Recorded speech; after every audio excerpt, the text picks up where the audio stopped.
Hello guys, welcome to always rise. तो इस video में हम सुप्रीम कोर्ट डिस्कस करेंगे। तो अभी जो हमारा शेड्यूल चल रहा है वो कुछ इस तरीके से होगा कि एक बार हम पॉलिटिकल इंस्टीट्यूशन इन इंडिया करेंगे और उसके बाद से हम पॉलिटिकल थियरी या पॉलिटिकल थिंकर्स करेंगे। ओके, तो इससे क्या होगा, साइमल्टेनियसली आपकी दो चीजें कवर होंगी। तो इस वीडियो में हम सुप्रीम कोर्ट करेंगे।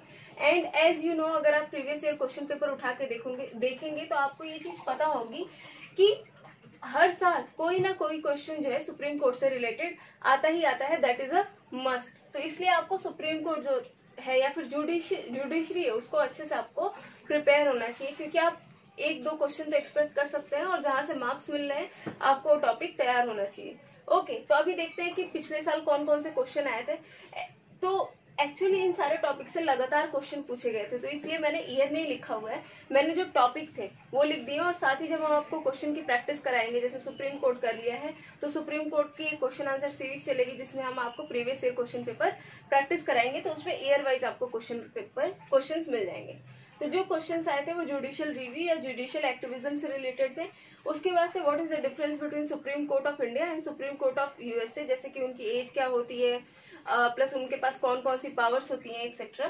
फिर जो जजेस केस थे वो आपके आए थे। फिर इनका इम्पीचमेंट कैसे होता है सुप्रीम कोर्ट के जजेस का, वो आया था।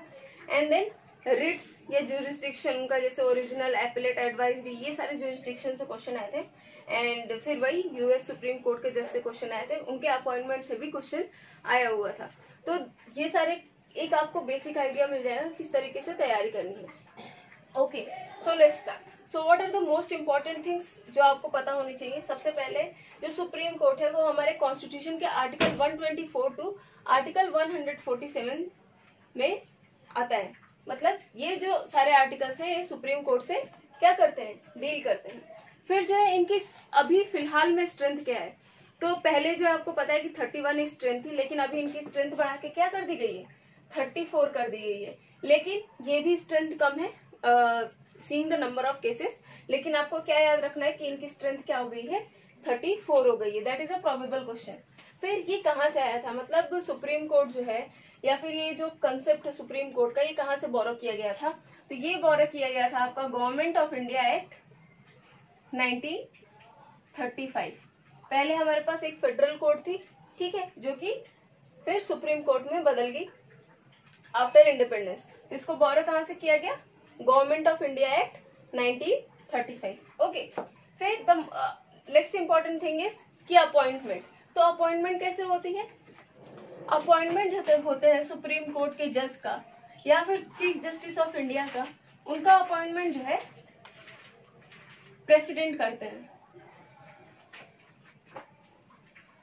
ओके, अपॉइंटमेंट कौन करता है, प्रेसिडेंट करते हैं। And that too on the basis of a collegium या कॉलेजियम, जो भी बोलिए आप। एक कोलेजियम होती है जिसमें आपके जजेस ऑफ सुप्रीम कोर्ट होते हैं, ठीक है, and chief justice of high court होते हैं। और उसके बाद से वो रिकमेंडेशन करते हैं एंड देन जो है प्रेसिडेंट उनको अपॉइंट करते हैं। लेकिन जो अपॉइंटमेंट की प्रोसेस है ये किस तरीके से हुई थी, इसमें जो है आपका 3 जज केस आता है, यहां से आपको देखना है। तो जो सबसे पहला है वो आपका SP Gupta versus union of India, ठीक है। ये केस आया था आपका 1982 में।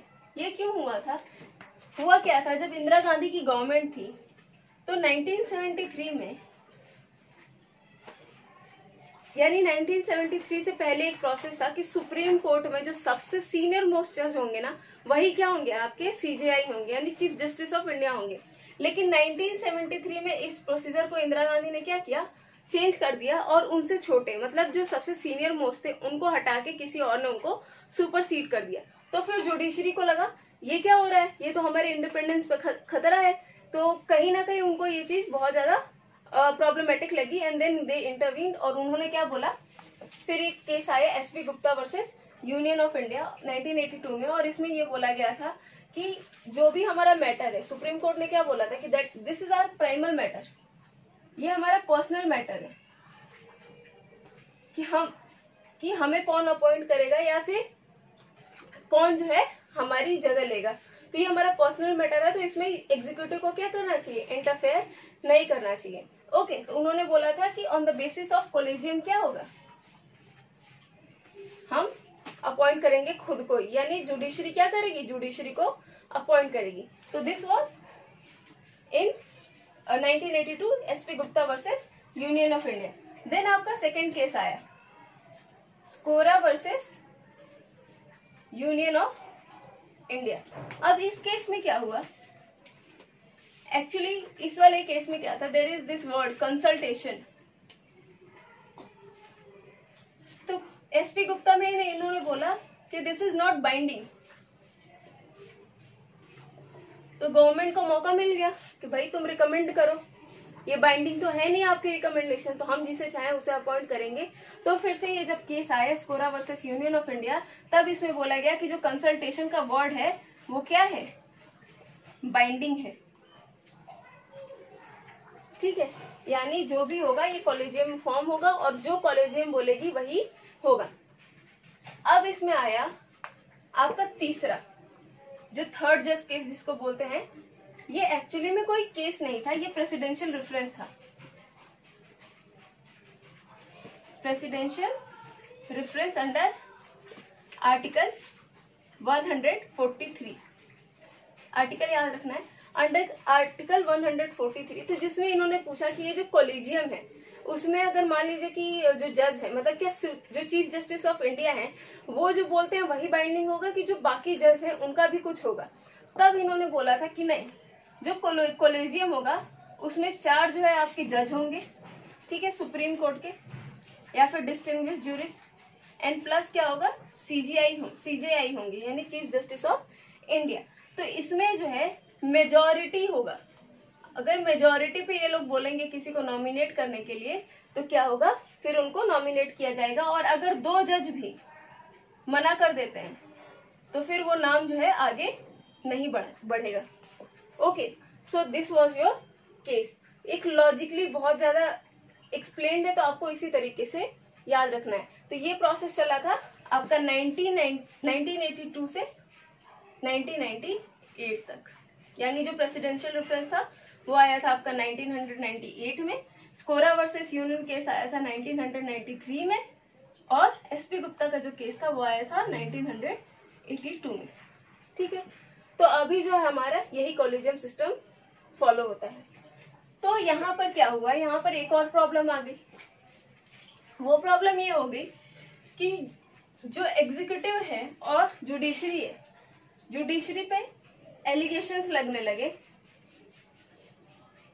कि फेवरेटिज्म हो रहा है। फेवरेटिज्म क्यों, क्योंकि ये क्या कर रहे हैं, ये जो कॉलेजियम बेस्ड फॉर्म कर रहे हैं तो उसमें ये जजेस हैं वो लोग क्या कर रहे हैं, अपने किसी रिलेटिव को या फिर अपने बेटे को या फिर अपने डिस्टेंट रिलेटिव को ही आगे जो है प्रमोट कर रहे हैं, मेरिटोक्रेसी जो है वो नहीं है। तो फिर एग्जीक्यूटिव और जुडिशरी में जो है बैलेंस बनाने के लिए हमारा आया था national judicial advisory council. Okay, उन्होंने बोला ठीक है जुडिशरी अपॉइंट करेगी, लेकिन किसके परमिशन के थ्रू, एनजेएसी की परमिशन के थ्रू। ठीक है, और ये आया था आपका 99th कॉन्स्टिट्यूशनल अमेंडमेंट एक्ट, जो कि 124A आर्टिकल को क्या किया था, इसने इंसर्ट किया था एनजेएसी को। ओके, तो सुप्रीम कोर्ट ने कहा कि ठीक है एनजेएसी को लाइए, हम प्रिफर करते हैं। तो एनजेएसी में उन्होंने फिर देखा कि इसमें 6 मेंबर बॉडी होगी, 6 मेंबर्स की बॉडी होगी, और ये क्या करेंगे, ये किसी को रिकमेंड करेंगे। तो 6 मेंबर्स बॉडी को डिवाइड किया गया 2 पार्ट में। 3 मेंबर्स क्या होंगे, ये आपकी जुडिशरी से होंगे, ओके, जिसमें चीफ जस्टिस होंगे और सुप्रीम कोर्ट के जज होंगे और एक डिस्टिंग्विश्ड ज्यूरिस्ट होगा। फिर यहाँ पर क्या होंगे, यहाँ पर आपके एक यूनियन मिनिस्टर होंगे, ओके, और 2 जो होंगे मेंबर्स होंगे एमिनेंट। अब ये जो 2 मेंबर्स हैं इनको कौन अपॉइंट करेगा, इनको एक पैनल अपॉइंट करेगा। उस पैनल में कौन कौन होंगे, prime minister, leader of opposition and chief justice of India, यानी यूनियन लॉ मिनिस्टर, 2 मेंबर्स जिनको ये अपॉइंट करेंगे। तो फिर जुडिशरी ने कहा कि इन्होंने लेजिस्लेटिव भी पावर ले ली और एग्जीक्यूटिव पावर भी ले ली है, तो फिर दिस इज, उन्होंने क्या बोला कि ये जो है वॉयलेटिव है हमारे नेचुरल जस्टिस के खिलाफ, तो इन्होंने एनजेएसी को क्या कर दिया, नल एंड वॉइड कर दिया। So I hope this is clear कि एनजेएसी का केस क्या था और बाकी सारे केसेस क्या थे। हमारा जो अगला होगा वो होगा qualifications. What is the qualification? तो सबसे पहला सिटीजन ऑफ इंडिया होने चाहिए,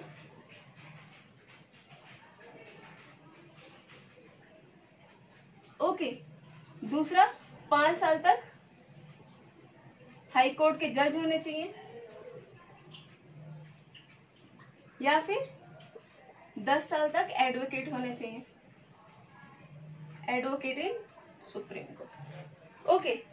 सो ये है, और इसके अलावा डिस्टिंग्विश्ड कोई जूरिस्ट होना चाहिए in the eyes of, distinguished jurist in the eyes of president.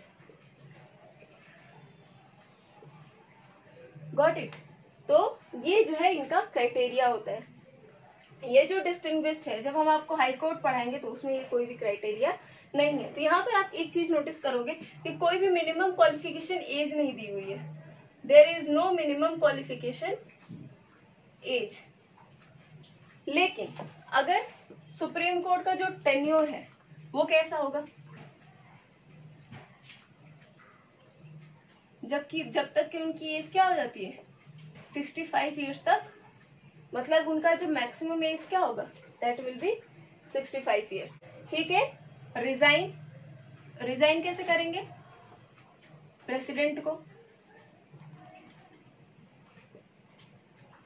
And इसके अलावा उनका इम्पीचमेंट हो सकता है।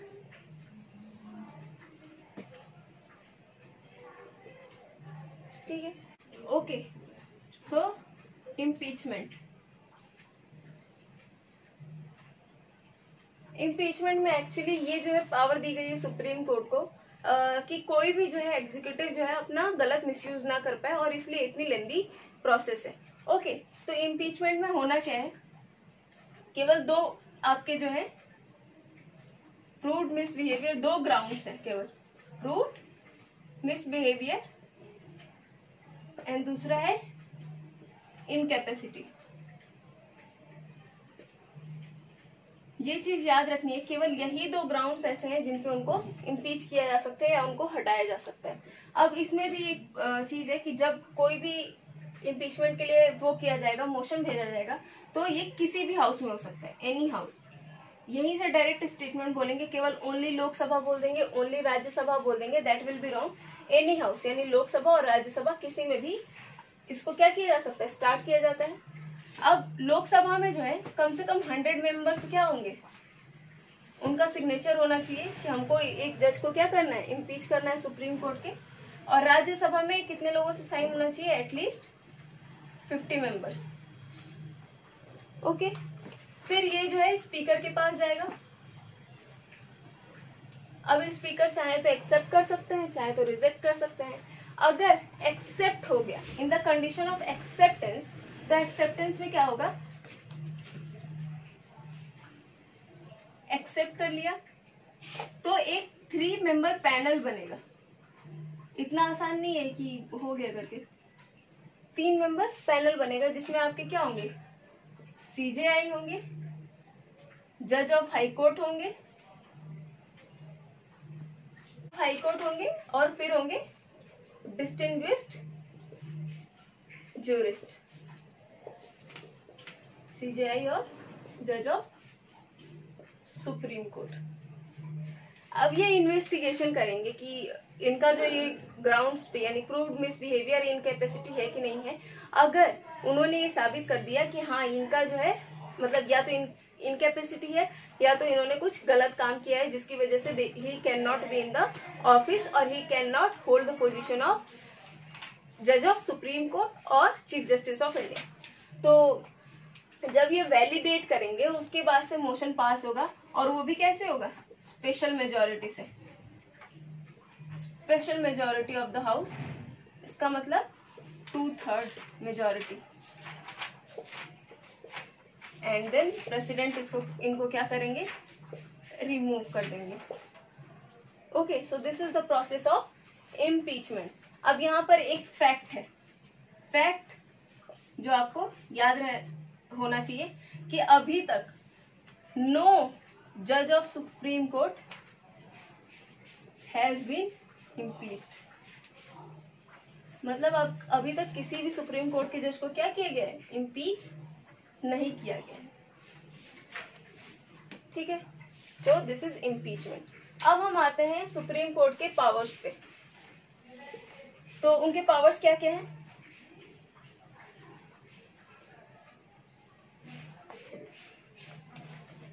आर्टिकल 129 ये बोलता है court of record. Court of record का मतलब क्या होता है कि कोई भी मैटर है, ठीक है, अगर उसका कोई भी जजमेंट देना है तो उसके हिस्टोरिकल्स या फिर जजमेंट या फिर कोई भी ऐसा उन्होंने पहले जजमेंट दिया है या फिर उनको कोई भी प्रूफ चाहिए अपने जजमेंट से, तो वो उनके पास होगा। ठीक है, सो इट इज अ मतलब इनके पास पावर है कोर्ट ऑफ रिकॉर्ड की, और ये पावर आपके हाई कोर्ट के पास भी होती है बट थोड़ी सी लिमिटेड होती है। ओके, एंड फिर जो है article 142, this is very important क्योंकि ये जुडिशरी को क्या देता है, अनलिमिटेड पावर देता है। ठीक है, अनलिमिटेड पावर, ताकि ये पूरी तरीके से यानी कंप्लीट जस्टिस कर सके। ठीक है, तो ये आर्टिकल 142 में आपकी ये चीज मेंशन ही है कि कंप्लीट जस्टिस करने के लिए सुप्रीम कोर्ट के पास पावर है। तो जो ये वर्डिंग्स है ना, यहाँ से हमें पता चलता है कि supreme court has unlimited power, अगर कोई भी वो जजमेंट एक्सरसाइज करना चाहती है जो कि एक कंप्लीट जस्टिस कर ले। उसके बाद से आता है आपका आर्टिकल 141 रूल ऑफ लॉ। एविडेंसी का कंसेप्ट याद है ना आपको, जिसमें हमने रूल ऑफ लॉ के बारे में बताया था, तो ये वही चीज मेंशन होती है। और इसमें हमारे यहाँ फॉलो किया जाता है प्रोसीजर इस्टेब्लिश्ड बाय लॉ, और सुप्रीम कोर्ट में ड्यू प्रोसेस ऑफ लॉ। ठीक है, so this is the difference. अब इसके अलावा एक और इम्पोर्टेंट आर्टिकल है,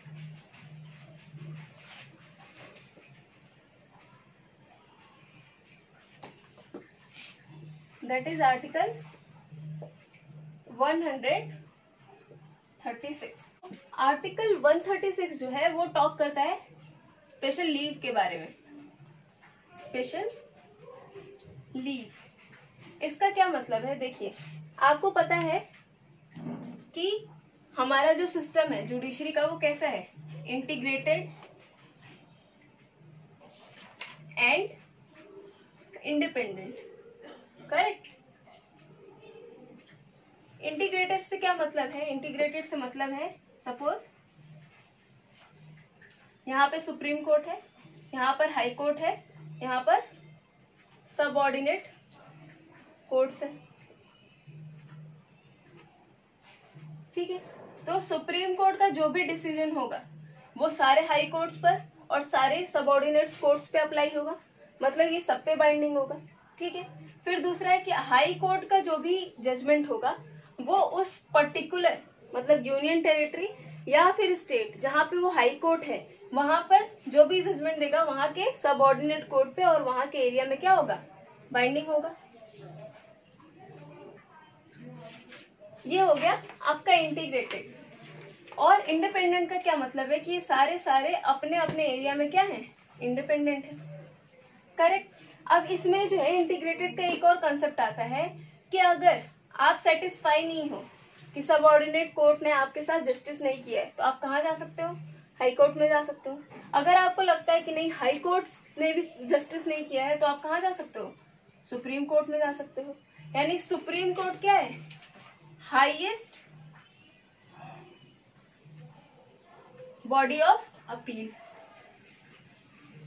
हाईएस्ट बॉडी ऑफ अपील क्या है, वो है सुप्रीम कोर्ट। तो ये आर्टिकल 136 इसी जो है हाईएस्ट बॉडी ऑफ अपील की बात करता है, यानी कि स्पेशल लीव की बात करता है। तो इसमें क्या होता है, इसमें मेनली ये होता है कि आप जा सकते हो डायरेक्ट, मतलब आप जा सकते हो सुप्रीम कोर्ट के पास अगर आपको क्या है कोई भी प्रॉब्लम है। लेकिन आपको पता ही है कि बहुत सारे केसेस आने लगे थे, बहुत सारी प्रॉब्लम्स हो गई थी, जो हमारा सुप्रीम कोर्ट है वो ओवरबर्डन हो गया था, बहुत सारे केसेस आने लगे थे क्योंकि सभी क्या करते थे, वो अपील कर देते थे। मान लो कोई सेटिस्फाई भी है तो जो सेटिस्फाई नहीं है वो काउंटर अपील कर देते थे।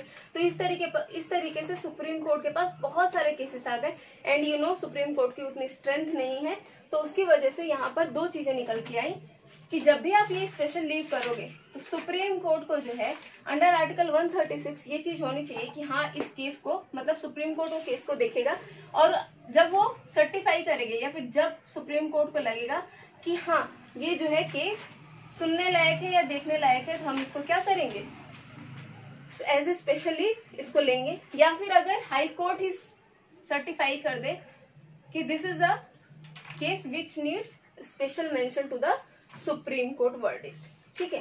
तो ये जो दो कंडीशन है that is important and article 136 deals with special leave, ठीक है। एंड इसके बाद से हम आते हैं अपने सुप्रीम कोर्ट के इम्पोर्टेंट पावर्स पे। तो सुप्रीम कोर्ट के जो इम्पोर्टेंट पावर्स हैं उनको 5 पार्ट्स में डिवाइड किया गया है।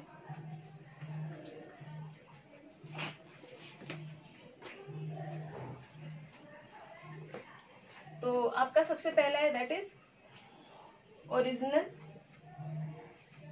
Original jurisdiction.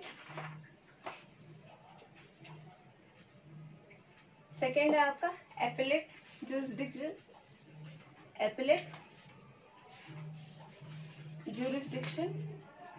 फिर है आपके रिट्स, फिर है आपका एडवाइजरी एंड फिफ्थ है आपका कोर्ट ऑफ रिकॉर्ड। इसके अलावा जो दो पावर्स हैं आपका जुडिशियल रिव्यू वगैरह वो हम आपको देखेंगे, ठीक है। तो ओरिजिनल ज्यूरिसडिक्शन में क्या आता है, ओरिजिनल ज्यूरिसडिक्शन में वो आता है कि अगर सेंटर या स्टेट के बीच में कोई भी प्रॉब्लम है, यानी सेंटर और स्टेट के बीच में अगर कोई भी प्रॉब्लम हो रही है तो वो जो है ओरिजिनल ज्यूरिसडिक्शन में आता है। अब ओरिजिनल का मतलब ये होता है कि सुप्रीम कोर्ट के पास एक्सक्लूसिव पावर है कि वो इस मैटर से डील करे। इसका क्या मतलब है कि अगर हाई कोर्ट के पास आप सेंटर या स्टेट के बीच में कोई भी प्रॉब्लम है, अगर उसको लेके जा रहे हैं तो वो डील नहीं कर पाएगा क्योंकि इसका ओरिजिनल ज्यूरिसडिक्शन किसके पास है, सुप्रीम कोर्ट के पास है। ओके, तो सेंटर और स्टेट के बीच में अगर कोई डिस्प्यूट हुआ या फिर सेंटर और एक या दो से ज्यादा स्टेट के बीच में कोई डिस्प्यूट हुआ या फिर दो से ज्यादा स्टेट के बीच में कोई डिस्प्यूट हुआ, तो वो कौन देखेगा, वो कहाँ आता है, ओरिजिनल ज्यूरिसडिक्शन में आता है, ठीक है।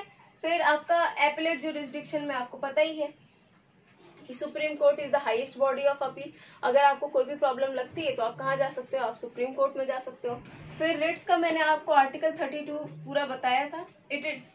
ये जो रिट्स की पावर है ये क्या है, खुद ही एक फंडामेंटल राइट है। तो रिट्स का जो है आप वीडियो देख लीजिएगा, वहां पे आपको सब कुछ क्लियर हो जाएगा। एडवाइजरी आर्टिकल 143 जिसमें सुप्रीम कोर्ट मतलब प्रेसिडेंट क्या है, वो सुप्रीम कोर्ट से एडवाइस लेते हैं या फिर जो सुप्रीम कोर्ट है वो प्रेसिडेंट को एडवाइस देते हैं। तो इसमें दो कंडीशन है, वो दो कंडीशन क्या है कि अगर कोई भी कॉन्स्टिट्यूशन से रिलेटेड एडवाइस देनी है, अगर सुप्रीम को मतलब प्रेसिडेंट ने कोई भी कॉन्स्टिट्यूशन से रिलेटेड एडवाइस मांगी है तो ये जो है सुप्रीम कोर्ट को देना ही पड़ेगा, मतलब it has to give and it will be binding. Okay, और इसमें 5 जज होने चाहिए कम से कम। ओके, तो सबसे पहला ये, और उसके अलावा अगर कोई दूसरा मैटर होगा तो वो 3 जज से कम नहीं होने चाहिए, मतलब मिनिमम क्या होने चाहिए, 3 जज होने चाहिए जो कि आपको मतलब प्रेसिडेंट को एडवाइस करेंगे। और ऐसी कंडीशन में क्या होगा, ऐसी कंडीशन में दैट इज नॉट बाइंडिंग, ठीक है। तो ये आपका एडवाइजरी में हो गया। कोर्ट ऑफ रिकॉर्ड मैंने आपको बताया होगा, ठीक है। एंड जुडिशियल रिव्यू में यही होता है कि जुडिशियल रिव्यू और जुडिशियल एक्टिविज्म, हम ये देख लेते हैं कि what is judicial review and judicial activism. Judicial review and activism, public interest litigation, litigation, इसका नाम आपने सुना है।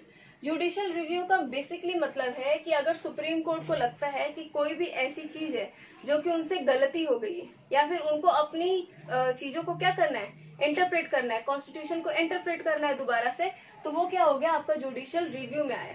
ठीक है, इसमें जो है आपका एग्जीक्यूटिव का और जुडिशरी का बैलेंस खराब नहीं होता है। जुडिशियल एक्टिविज्म, इसमें भी पब्लिक इंटरेस्ट लिटिगेशन ले लीजिए।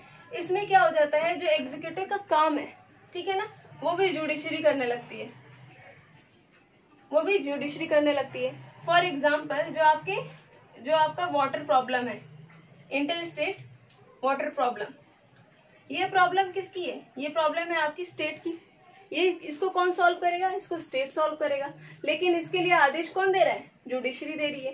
तो एक तरीका का गेम बन गया है। इसमें क्या करते हैं, एग्जीक्यूटिव को अगर कोई प्रॉब्लम नहीं सॉल्व करनी होती है तो वो जुडिशरी के उसमें डाल देती है, और फिर जुडिशरी जो है उसको लगता है कि सिर्फ वही जस्टिस कर सकती है, तो वो क्या करती है, एग्जीक्यूटिव की भी पावर खुद ही आदेश देने लगती है कि आपको ऐसा करना चाहिए, आपको वैसा करना चाहिए। तो मेनली जब एग्जीक्यूटिव और जुडिशरी का बैलेंस बिगड़ जाए तो वो जुडिशियल एक्टिविज्म में आता है, और जब इसका बैलेंस ना बिगड़े तो वो जुडिशियल रिव्यू में आता है। तो that is the basic difference. बहुत थिन लाइन होती है और आपको बस यही चीज याद रखनी है। सो सुप्रीम कोर्ट में बस इतना ही।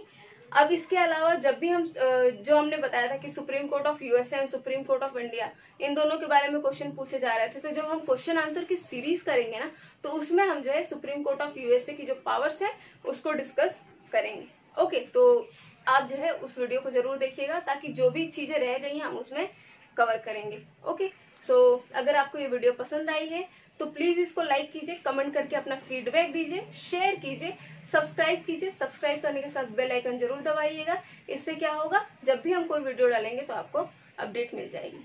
So thank you so much.